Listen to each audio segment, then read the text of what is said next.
झारखंड में देश बचाओ संविधान बचाओ संकल्प दिवस मनाया गया है जननायक कर्पूरी ठाकुर जी के जयंती के अवसर।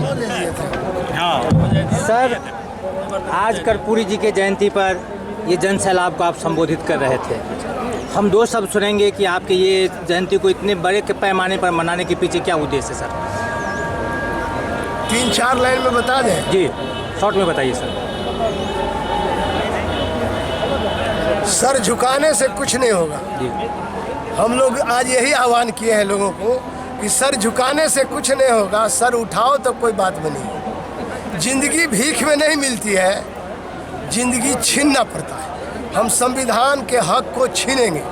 इस मोदी युग में भी हम अपने हकूक को छीन पाए तो कोई बात बनेगी, इसीलिए लड़ रहे हैं। सर, इतना बड़ा जन सैलाब 2024 के लिए क्या संकेत दे रहा है सर आपकी नज़र में? 2024 में मैं आपसे कह दिया, उत्तर भारत में मैंने संबोधन में कहा था, उत्तर भारत में भाजपा का रहा न कुल में रोबन हारा, पूरी की पूरी भाजपा सफाया हो जाएगा। क्योंकि इनका आप देख लीजिए, जो महागठबंधन बना है तब से इनको मिर्ची लग गया है। महागठबंधन के खिलाफ बोल रहा है, सभी नेताओं के खिलाफ रोज। कारण क्या है? कारण यह है कि यहाँ आप जान ही रहे हैं जो महागठबंधन बना है वो कितना मजबूत है।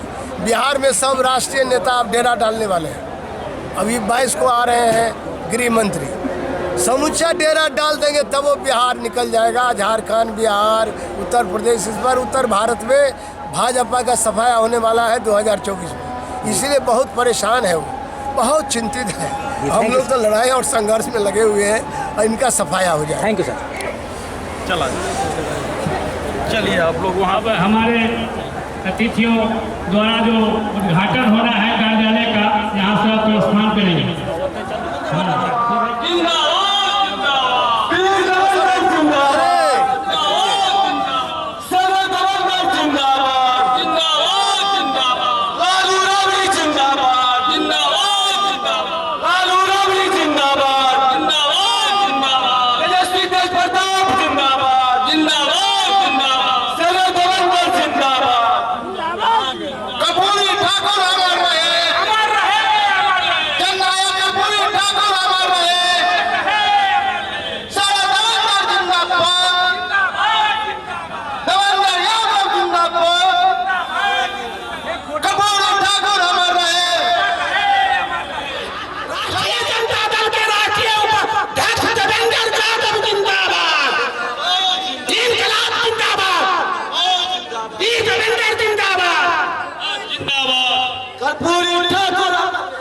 एसपी मंडल साहब जिंदाबाद, एसपी मंडल साहब जिंदाबाद, जिंदाबाद जिंदाबाद, वीर देवेंद्र जिंदाबाद, लाल कार्ड के सूत्रधार देवेंद्र यादव जिंदाबाद, सैयद देवेंद्र जिंदाबाद, वीर देवेंद्र जिंदाबाद, जिंदाबाद।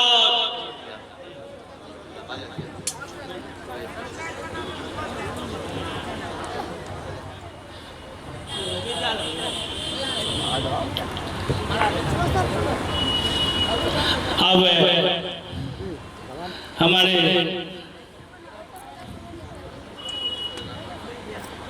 बहुत भीड़ है ना मंच। अब हम लोग के बीच में अब हरिनारायण हजरा जी और आदरणीय देवलाल मंडल जी, आदरणीय अशोक गाय जी और आदरणीय नंदी चौधरी जी, आदरणीय विनय चौधरी जी, विनय चरवार जी, आप सभी जाकर के माला लेकर के आए और सर को सम्मान के लिए माला वाला कार्यक्रम हो जाना चाहिए। आप लोग जाए माला लेके आए तो अंदर से।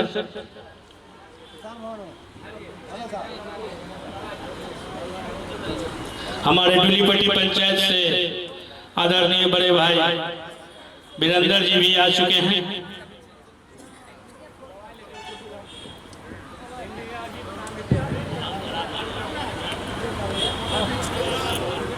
सभी लोग सम्मान में यहाँ पे एकजुटता का परिचय दे रहे हैं। मैं दिल से धन्यवाद।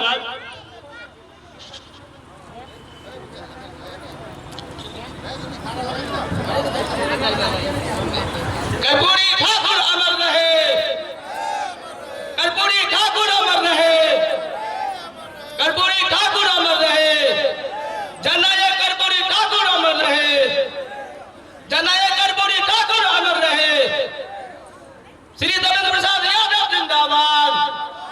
श्री देवेंद्र प्रसाद यादव जिंदाबाद। लालगढ़ के सूबेदार श्री देवेंद्र प्रसाद यादव जिंदाबाद। इनकलाब जिंदाबाद। अब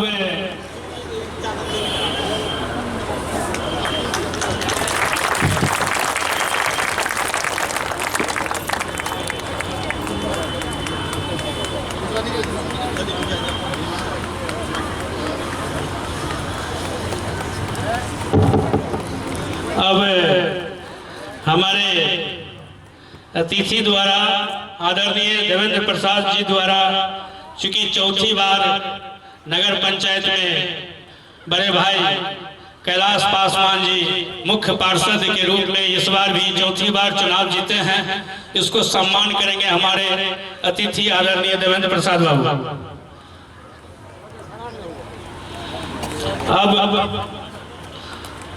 अब हमारे बड़े भाई आदरणीय श्री नवल प्रसाद यादव जी हमारे अतिथि मुख्य अतिथि जो है एसपी मंडल जी को सम्मान करेंगे पाग, टोपी और माला से।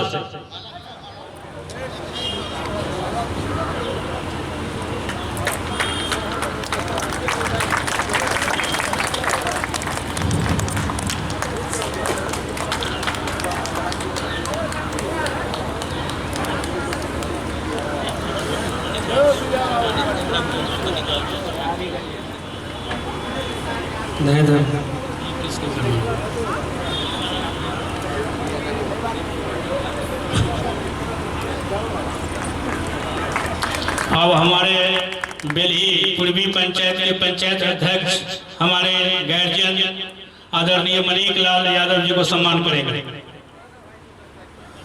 कपिल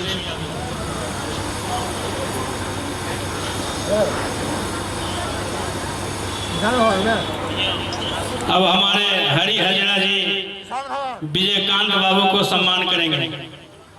विजयकांत चौधरी जी को सम्मान करेंगे हरि हजरा जी।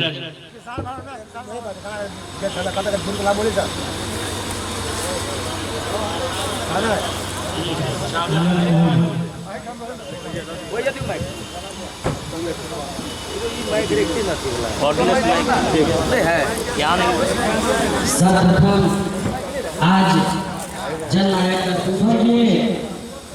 कर्पूरी ठाकुर जी के चरणों में श्रद्धा सुमन अर्पित करता हूँ।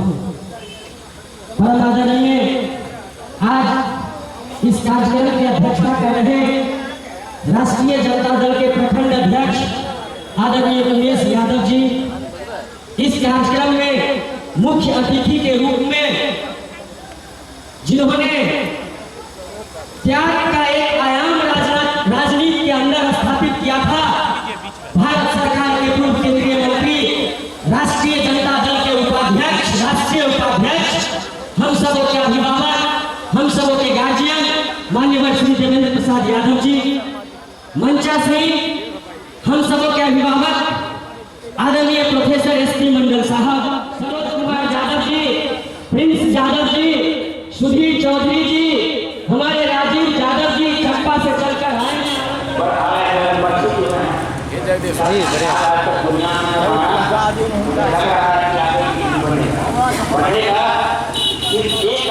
पटना गद्दी चौक जिस पर न पटना है और न गद्दी है, कुछ नहीं बचा है वहाँ पर। तो एक आप भी सरकार के माननीय हैं और पार्टी के सरकारी पार्टी के राष्ट्रीय उपाध्यक्ष हैं, तो एक मांग है हमारे सभी युवा के तरफ से कि सरकार में ये आवाज उठे कि कर्पूरी जी की प्रतिमा का स्थापना हो वहाँ और कर्पूरी चौक के नाम से पटना गद्दी चौक का नाम रोशन हो। अपना बात विस्तार पूर्वक समाजवादी विचार से आप बिल्कुल ही भरे हुए हैं, चूंकि लोहिया जी, कर्पूरी जी, नीतीश जी, शरद जी, रामविलास पासवान जी, आप सभी लोग इनका लोहिया जी का शिष्य हैं और कर्पूरी जी के विचार को आप बखान करेंगे। इन्हीं बातों को सुनने के लिए हम लोग घंटों से यहाँ पे जमे हैं। आप अपना बात को रखेंगे। ठीक है, मैं ठीक हूँ को सहयोग करने में, इसीलिए यहाँ हम देख रहे हैं राजीव ये अमित जी हैं, हरिनयन यादव जी जो आप जानते हैं संघर्ष के साथी यहाँ बोल भी रहे थे, और सरोज जी हैं उन्होंने बोला, श्री नारायण महतो जी, मीडिया के बंधुओं और रामश्री जी, रमेश जी, राम कुमार जी, सब साथियों को जिनका नाम है, विजयकांत चौधरी जी, किशोर शाह मुखिया जी, श्यामचंद्र जी, प्रमोद यादव जी, रविंदर जी, जिन साथियों का नाम मैं नहीं कर रहा हूँ उनसे क्षमा मांगता हूँ, धर्मेंद्र जी और सुनील मंडल जी तो यहाँ बोले ही अभी बोले हैं, इसराइल जी और देवू मुखिया जी हैं, और एक छोटा साथी है अकबर जी। पैर समझते हैं तो 3 पैर पर केंद्र की सरकार खड़ी है। पहला है आकर्षक नारा, और दूसरा है झूठी आशा है, और तीसरा है भावनात्मक सपने। इसीलिए पूरा भाजपा सरकार, केंद्र की पूरी सरकार इसमें है। इसीलिए संविधान नहीं बच रहा है, क्योंकि वो नारा देता है सबका साथ सबका विकास, सबका साथ सबका विश्वास और सबका प्रयास। किसी का नहीं विश्वास, सबके साथ विश्वास था, और सबका नाश, सबका नाश, सबका विनाश, और लोकतंत्र संविधान का सत्यानाश। इस सत्यानाश को बचाना है तो दूसरा था झूठी आशा है, आशा दे दिया लोगों को, दोगुना कर देंगे, दोगुना किया गया, किसान को अब 4 भाड़ा लग जाता है डीजल से खेती करने में, सिंचाई करने में। ये चौकीदार ऐसा देश का आया है तो देश को कहाँ ले जाएगा, किस रास्ते पर ले जा रहा है आपको मालूम है। तिरंगा झंडा फहरा है, तिरंगा झंडा 52 साल तक नागपुर में आरएसएस के मुख्यालय में तिरंगा झंडा नहीं फहरा। अब ये राष्ट्रवादी है, नागपुर चला गया। और आप ही लोग सोचिए, डीजल मिलता था 53 रुपये लीटर, आप डीजल का दाम कितना है? 8.5 साल में संविधान इसलिए खतरा में है, संविधान के सिर पर बैठा हुआ व्यक्ति आज गांव के गरीबों की चिंता नहीं कर रहा है, आवाम की चिंता नहीं कर रहा है। धार्मिक भावना उभार कर, ये धार्मिक भावना उभार करके ये धार्मिक माने लोगों को इस तरह से बांटा जा रहा है, समाज को, भाई को, हिंदू मुसलमान को बांट करके ये तमाम जगह में भावना की सौदागरी कर रहा है, इसलिए नारा देता रहता है। मैं इसलिए आपसे कहा 8.5 साल में राजपथ का नाम बदलकर अभी नाम रख दिया कर्तव्य पथ दिल्ली में। खर्चा कितना हुआ? 30,000 करोड़। सेंट्रल विस्टा पर खर्च है सरकार का 30,000 करोड़ रुपया खर्च करके नाम बदला है। राजपथ का नाम जो नेताजी सुभाष चंद्र बोस के समय में, ये राजपथ का नाम दिल्ली में आप देखे होंगे जब जाते होंगे इंडिया गेट के पास, उसका नाम बदल कर रख दिया है कर्तव्य पथ। राजपथ पर 8.5 साल चले हैं, प्रधान सेवक देश का चौकीदार, अब चलेंगे कर्तव्य पथ पर। कर्तव्य पथ पर जब चलने लगे हैं तो क्या किए हैं मालूम है? अमेरिका के समकक्ष, अमेरिका का जो राष्ट्रपति जिस विमान पर चलता है उसी के समकक्ष एक विमान खरीद लिए। कर्तव्य पथ पर चल रहे हैं ना, गरीब देश का अमीर प्रधानमंत्री। आज मैं खुलेआम कहना चाहता हूँ, मीडिया हमको लिखे या नहीं लिखे उसका परवाह नहीं, माफ करना, हमारे गरीब के दिल में लिखा जाना चाहिए, उसी से रिजल्ट हो जाएगा 2024। और गाड़ी कैसे खरीदा है? अभी एक गाड़ी का दाम है 17 करोड़। जो अमेरिका में मर्सिडीज है, जो अमेरिका के राष्ट्रपति चढ़ता है, वैसा गाड़ी ले आया है। कर्तव्य पथ पर चल रहा है ना, भारत का प्रधानमंत्री अब कर्तव्य पथ पर चलने लगा। ये भारत का ही प्रधानमंत्री नहीं है, ये मल्टीनेशनल प्रधानमंत्री है। दुनिया के सब देश में जो भारतीय लोग हैं उसको मोदी मोदी प्रचार करता है। हिंदुस्तान में महंगाई आसमान छू रहा है और रुपया भारत का नीचे गिरकर पाताल में चला गया। रुपया का भाव कितना हुआ मालूम है ना? अरे अफगानिस्तान से हम नीचे हो जाएंगे, इधर और 2-4 रुपया घटा है। 83-82 हो गया भैया, रुपया का मूल्य घट गया डॉलर के अपेक्षा में। तो हिंदुस्तान का मूल्य जब पैसा गिरता है, यही मोदी कहा था, ये रुपये गिरते हैं तो देश का साख गिरता है, प्रतिष्ठा गिरता है। अब देश का प्रतिष्ठा बढ़ रहा है क्या? मैं क्यों संविधान खतरे में है, मैं इसलिए कह रहा हूँ, देश का चौकीदार आज देश को गलत दिशा में ले जा रहा है। बुनियादी मुद्दों से भटका दिया, महंगाई से भटका दिया, बेरोजगारी से भटका दिया। 2.5% बेरोजगारी था, आज देश में 22% बेरोजगारी हो गया। मैं आपसे इसीलिए निवेदन करता हूँ, किसान का कर्जा माफ नहीं हुआ, लेकिन इनके जो मित्र हैं, अडानी अंबानी तो हैं ही, और भी कुछ अरबपति मित्र हैं, इन सब अरबपतियों मित्रों को 11 लाख करोड़ रुपया माफ कर दिया, बैंक का कर्जा माफ किया। आप बैंक से कर्जा लेते हो 50,000 रुपया, किसान तो आपका बैल खोला जाता है, आपका जमीन मॉर्गेज होता है, आपको नोटिस आता है। गरीब का किसान का 50,000 रुपया किसान का कर्जा माफ नहीं होगा। कृषि लोन बड़े पूंजीपतियों का, अडानी अंबानी अपने मित्रों का माफ हुआ है 11 लाख करोड़, इस साल माफ किया है 11 लाख करोड़। एनपीए उसका अंग्रेजी में नाम है, नॉन परफॉर्मिंग एसेट, मतलब बट्टा खाता में चला गया, इससे अब कोई लाभ इस फैक्ट्री से नहीं है। जो लोन लिया था उसका नहीं चला तो हम माफ करते हैं। ये वो खुद सरकार ने किया है माफ। 11 लाख करोड़ रुपया बट्टा खाता में डाल दिया, खत्म, उस पर कोई सवाल नहीं। लेकिन किसान यदि कर्जा लेता है 50,000 रुपया, कृषि लोन लेता है, तो उस पर नोटिस जारी होती है, डिफॉल्टर। किसान क्या हो जाता है? डिफॉल्टर। डिफॉल्ट नोटिस जारी करो, तुरंत भूमि विकास बैंक से नोटिस जारी होगा और उसको कानूनी कार्रवाई होगा। मैं इसीलिए आपसे निवेदन करने आया हूँ, किसान मजदूर भाइयों, जागो, उठो, अपनी ताकत को पहचानो। यदि हम लोग आज कर्पूरी जी के जयंती पर अपनी ताकत को पहचान गए, तो रहा न कुल में रोवन हारा, 24 में पूरे के पूरे भाजपा उत्तर भारत में सफाया हो जाएगा। क्योंकि अभी इनका षड्यंत्र चलने वाला नहीं है, बहुत षड्यंत्र इन्होंने किया है, लेकिन इनका षड्यंत्र अब ज्यादा चलने वाला नहीं है। क्योंकि हमारा बिहार में 7 दलों का महागठबंधन बन गया है। ये 7 दल महागठबंधन और टूट रहेगा, व्यक्ति टूट के चला जाएगा, उससे महागठबंधन को कोई फर्क होने वाला नहीं है। क्योंकि महागठबंधन एक ऐतिहासिक फोर्स है। ये गरीब गुरबा दबे पिछले लोगों की आवाज, जो जन कर्पूरी ठाकुर जीवन पर्यंत उठाते रहे हैं, उनकी आवाज का धारा है। ये धारा हिस्टोरिकल है। मैं इसीलिए कह रहा हूँ, समाजवाद की बात कर रहे थे उमेश जी, समाजवाद कभी मिटेगा नहीं, कुछ समय के लिए कुंद हो गया था। आप लोग का इस तरह का समर्थन देखकर हमको पूरा भरोसा है कि समाजवाद फिर से जीवंत होगा। क्योंकि हम समाजवादियों के पास कॉर्पोरेट पूंजी नहीं है, हमारे पास विचारधारा का पूंजी है, संघर्ष का पूंजी है। हम समाजवादियों के पास यही पूंजी है। ये पूंजी बना रहा तो सफाया हो जाएगा इनका। इसीलिए मैं आपसे निवेदन किया, ये क्या नारा देते हैं, न खाएंगे न खाने देंगे। देश का चौकीदार कहता है न खाएंगे न खाने देंगे, और लंदन के कोर्ट में नीरव मोदी कहा है हमको 1300 करोड़ रुपया भाजपा ने चंदा ले लिया। बाबू हमको नोटिस जारी करता है, लुकआउट नोटिस जारी हुआ है, जहां भी हो नीरव मोदी पकड़ के लाओ इंडिया में।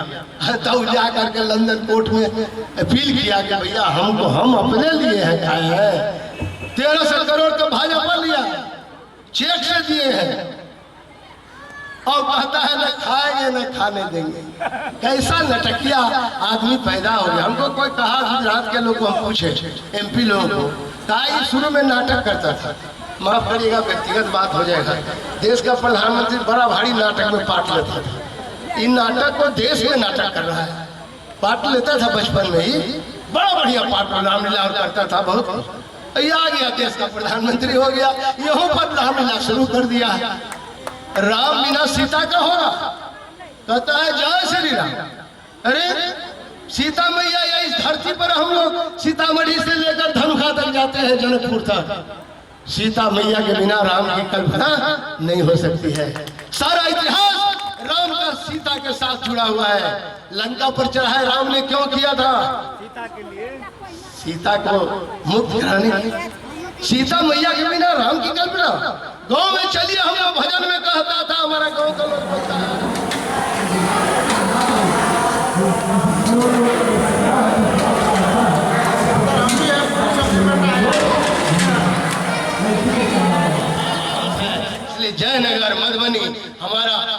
मिथिलांचल का राजधानी जनकपुर रहा, हमारे राजधानी को भी तोड़ रहे हो। कौन सा इतिहास पढ़ा रहे हो लोगों को? पूछो लोगों को, चुनौती देते हैं, पढ़ो, निकालो कहाँ है। बिना सीता के बिना राम हो नहीं सकता। कितना नारी मैंने उसको अलग कर देगा। आप लोग मानेंगे क्या? बोलिए, मानेंगे? तो ये अलग करना है। इसका मतलब ये मिल्लत को तोड़ना चाहते हैं, भाईचारा को तोड़ना चाहते हैं, सांप्रदायिक दंगा फैलाना चाहते हैं, भाई भाई में लड़ा कर देश में राम के नाम पर गद्दी कब्जा करना चाहते हैं। यही इनका मतलब। राम से ये डर का, भय का माहौल पैदा करना चाहते हैं। महंगाई तो आपको बताई दी कितना बढ़ाया, बेरोजगारी बढ़ा दिया, और ये डर का माहौल पैदा कर रहा है, भय। डॉक्टर लोहिया ने कहा था, घर में भाई को डरा के मत रखो, डर घर को तबाह कर देता है। घर में भाई को डराओ मत, चाहे मुसलमान हो, चाहे गरीब हो, ईसाई हो, पारसी हो, सबको प्यार से नहीं मिटा सकता हो तो जात तो छोड़ सकता हूँ। और छोड़ करके हिंदू धर्म को चले गए थे कहाँ? बुद्धम शरणम गच्छामि। क्यों सबको उधर भेज रहे हो? हम लोग यहीं रहेंगे, यहीं से इनका पोस्टमार्टम करेंगे, इनका सफाया करेंगे। अम्बेडकर साहब अकेले पड़ गए थे, कहा कि ठीक है, हमारी बात लोग नहीं मानते हैं, अछूत उद्धार की बात मैं करता हूँ, ऊंच नीच खत्म करो, सब इंसान बराबर है। नहीं माना। तब कहा ठीक है, जब हम तोड़ नहीं सकते हैं जात को, जातीय प्रथा को, तो हम छोड़ तो सकते हैं, तो छोड़िए थी। चले गए थे बुद्धम शरणम गच्छामि, बुद्ध को स्वीकार कर लिया। तो ये परिस्थिति आज पैदा कर रहे हैं लोग। ये हिंदू वाला नारा नहीं है, भ्रम में मत रहना। अब हम लोग शिविर लगाएंगे, पूरा बिहार में घूमेंगे, एक एक बात खोलेंगे धर्म का बात, किस तरह से ये लोग 3% धन है संपत्ति, और जो 40% धन है वो 1% अमीर के पास। ये इतना दिन में 8 साल में यही परिवर्तन हुआ है। 1% अमीर के पास, खरबपतियों के पास 40% धन है देश की संपत्ति, और नीचे से 50% जो हमारा गांव का गरीब किसान मजदूर सब आबादी है, उसके पास मात्र 3% संपत्ति। ये हाल हो गया है। मैं इसीलिए अपनी बात को यही प्रोग्राम करते हुए, और आप सब लोगों को बहुत बहुत धन्यवाद। और आप इतनी देर से 10 बजे से ही उमेश जी को और इनके जितने संयोजक हैं, नवल जी हैं, प्रभाकर जी हैं, राजेश जी हैं, और राम कुमार जी, जो लोग साथी हैं, गार्जियन हैं, मानिक बाबू, हम सबको इसीलिए धन्यवाद देना चाहते हैं। अकबर जी तो काफ़ी रात में 11 बजे हमसे मिले थे। तो इस तरह से चीफ मिनिस्टर देश के सबसे बड़े प्रदेश के मुख्यमंत्री कह रहा है कि समाजवाद नहीं चाहिए, राष्ट्रवाद चाहिए। तब राष्ट्रवाद